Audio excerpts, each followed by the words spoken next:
So, I've had a bit of a weird day. I didn't do a whole lot, and that just made me feel very strange and unproductive. So, instead of doing something new or exciting or different or whatever, I am actually having a bit of nostalgia for this bizarre game called Insaniquarium that I used to play all the time. It came out in like 2006, and I probably picked it up right around that time. A friend of mine introduced it to me. There's no storyline to it, which for me is quite unusual. Normally, I really do need a storyline to kind of keep me interested. But this is just so... It's not even that there's no story, like, you know, in the sense of Halo or Call of Duty or something like that, where there is kind of a story. I just can't be bothered to care because most of it is not based around... Most of the action is not based around the story. However...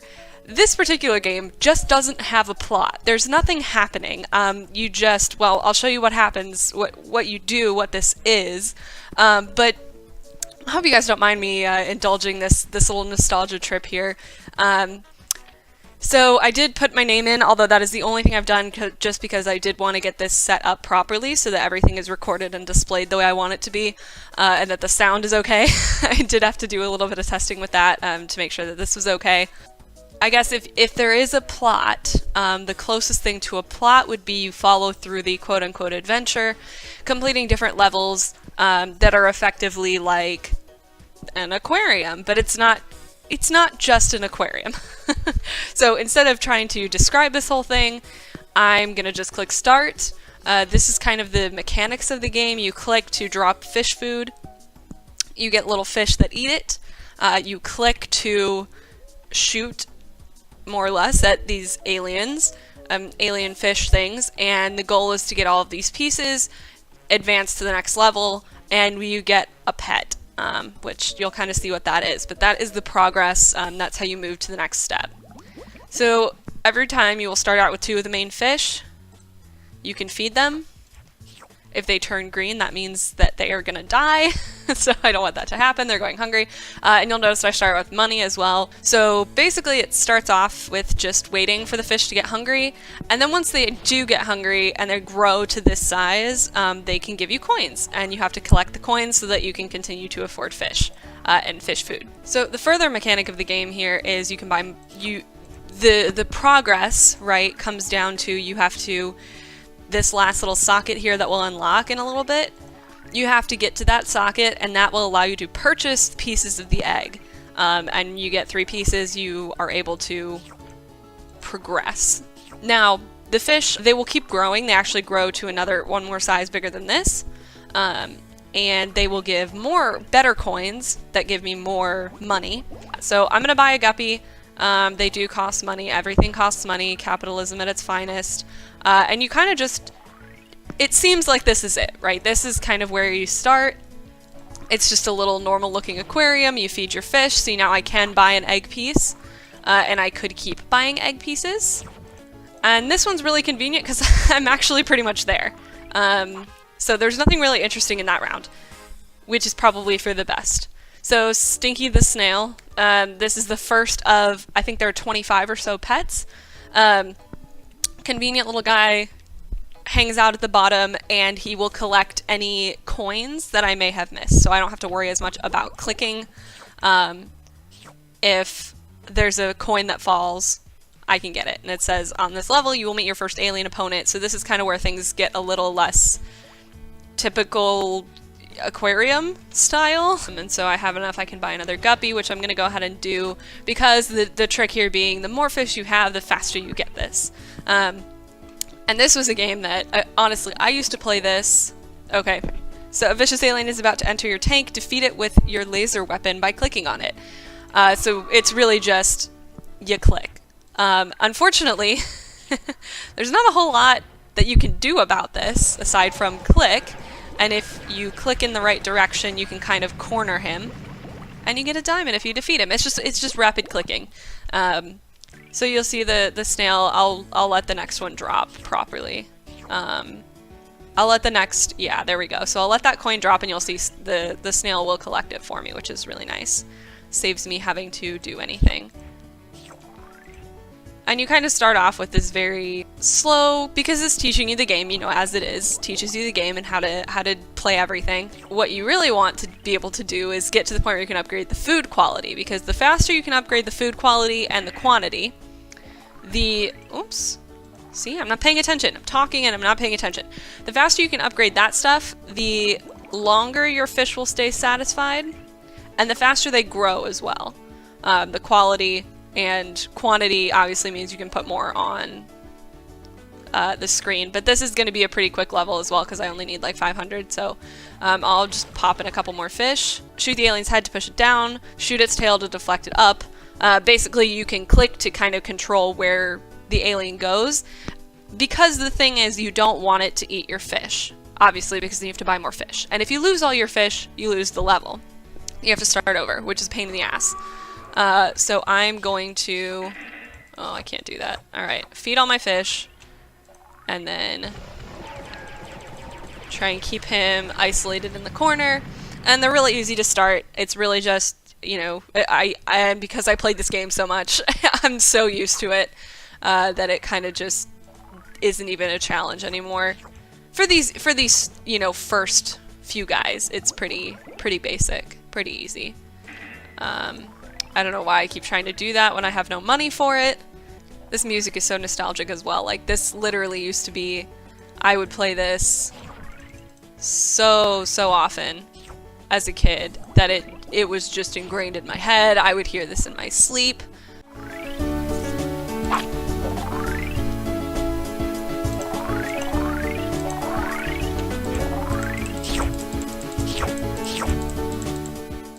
That sound too, the little coin collection. Yay! So, second pet, very useful early on in the game when you don't make a lot of money off of the fish and the coins and stuff like that. Nico the oyster will produce a pearl for a quote-unquote hefty sum of money. It's not that hefty. It's about 1,000, but you know, it's nice to have it. And so you see right now, because I only have 2 pets, you can have a maximum of 3 at a time on the screen, because as you progress each level you win, you also get a pet because you've bought the egg. And I'm gonna try not to kill my fish off the bat. Okay, so it's not even, oh wow, I thought it was 1,000. That's really sad. I was all excited. I was like, wow, I'm just gonna knock these out, huh? Does this count as first-person shooter? If so, then maybe I'm not too bad at that. So you'll notice I'm getting more options here. I do always like to max that out because that really is useful because it keeps them satisfied longer. I'm not constantly having to buy more. What you will notice though is a carnivore. So that is a new type of fish that exists in this level. Every, I should say world. It exists in this world. Every world has different kinds of fish, as both the starter guppy fish and the kind of next level fish. Oh, I should feed these guys. The carnivore is interesting, and I'll go ahead and grab him because I'm gonna have to. Because instead of eating normal fish food, he actually eats a guppy. So I do have to buy a guppy every time, but he produces a diamond, which is very useful. You can upgrade the weapon as well. So if these were harder, that's something I might worry about, but for the time being, I'm just not stressed about it. Alright, sweet. And we done. Swordfish, yeah, so useful, helps by attacking aliens when they appear. Again, I don't really have a choice. I just get to keep holding on to this guy, the snail, and the oyster.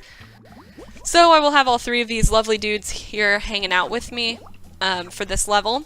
And then starting the next level is when I kind of get to pick who... choose your fighter.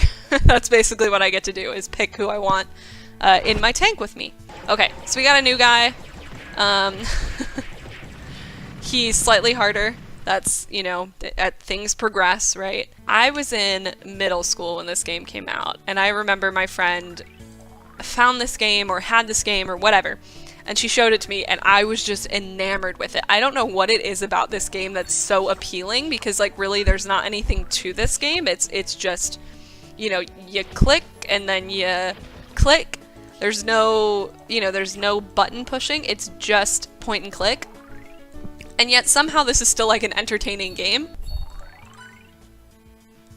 I'm not sure what I was gonna say. That's the kind of day it's been, guys. I don't even know. That's the tough thing too, is you gotta keep them away from your fish. It's not just, can you defeat it? Here we go.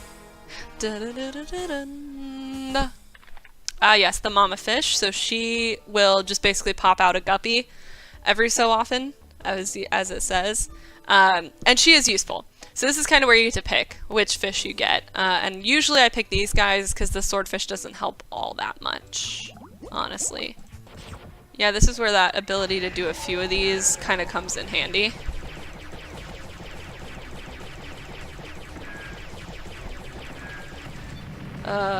Maybe the swordfish was helping. Whoops. Oh well. In spite of the alien attacks, I've always found this game quite peaceful. I really don't have a good reason for it. It's just always felt like a very, you know, relaxing, you kind of hang out, you got this weird fish thing going on, but it's cool. I don't know, it's just always been that kind of game for me. I don't even have a good reason for it. It's just a very cathartic game. You know, you kind of just take care of these fish. You click on some aliens. It's a very clicky game. There's not a whole lot in terms of skill required. And I think that's kind of what makes it so, you know, calming and cathartic and nice. It's just a very chill game. In spite of the aliens. I played it when I was older too. I mean older in the sense that I was like maybe 15 or something. You know, I wasn't like older, but I was probably in high school. And somehow this game was still just a very, like, coming home, like a warm, fun, calm presence to come and play. I'm glad it still exists. I'm mildly shocked that it still exists, actually, because it's kind of one of those things that I expected to fade into the background and nobody, you know, it would just disappear. You couldn't get it anywhere. You couldn't, because I had it on a CD. So I did have it on, like, a physical, oh, stay away from my fish. But it wasn't like today where you can just download it on Steam. It's a lot easier now than it used to be.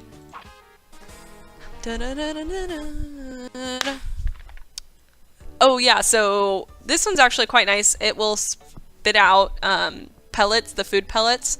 It only does like the middle grade ones though, so it's not like the best, but it can be useful. And then this is just nice. This is all for your personal tank. And the goal is to kind of get as many of these as you can. You can do this at the end of any... You go for the 20s, and that's what you want. But this is kind of the first level. So I think I'm going to stop this here and maybe come back to this like tomorrow or some other day. I'll come back to it and just, you know, maybe if I'm having another bad day or something, or another weird day where I just need to end it on a nostalgic, comforting note, I will come back to this. So I'm going to head out back to the menu, but I will actually pop into my virtual tank because you can buy fish using the shells that you have, and you can make it your screensaver. I won't do that. I don't believe in screensavers. I know that sounds weird, but I don't believe in screensavers, so I won't make it my screensaver. But it is nice to just kind of chill out in here. So you can always kind of buy these kinds of fish. They're the standard, usually the standard fish.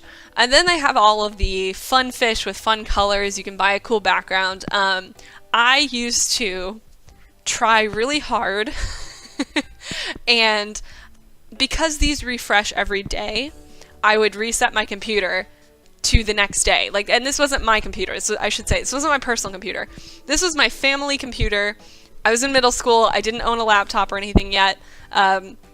Family computer that I would literally just change the time and date on it to be the next day so that I could see if they had a new fish, because they always had one of the rare fish would be a rainbow one that would change colors, and I would always look out for that one. But I am going to choose this one. This is like a gamer tag for me for a very long time, so I will name it Caro. But you can feed them normal food, and at some point, basically, they will. It takes a very long time, but they will pop out. They will pop out some shells that count toward these shells, and I actually am going to add this guy and this guy. Yeah, so he'll feed if he sees somebody hungry. But yeah, this is my tank. And that was kind of it. Yeah, because so next level is going to be tank 2. I will go ahead and leave this here. Thank y'all so much for joining me, for indulging my weird nostalgia vibe that I had today. Let me know if you liked it. I will probably play this again regardless of whether or not I record it, so if anybody wants to see it, that'd be cool. It's always more fun to play when I get to kind of share it with other people. So thank y'all so much, and I hope you enjoyed it, and I really appreciate you all. And I guess I will see y'all next time.